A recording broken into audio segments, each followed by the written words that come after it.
قتل أصحاب الأخدود النار ذات الوقود إذ هم عليها قعود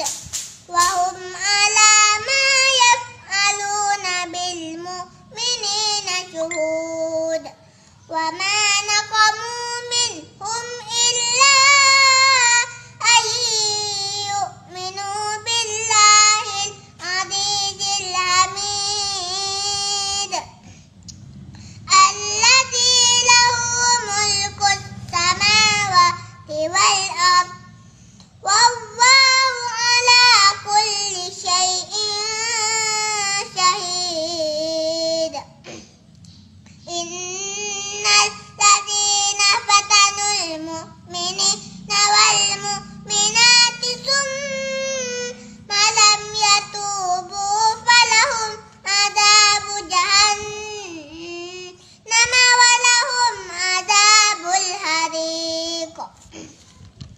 إن الذين آمنوا وعملوا الصالحات لهم جنات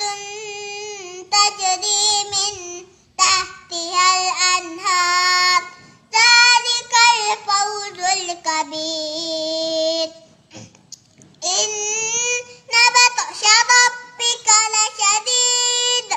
إنه هو يبدئ ويعيد وهو الغفور الودود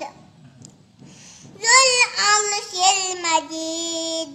فعال لما يريد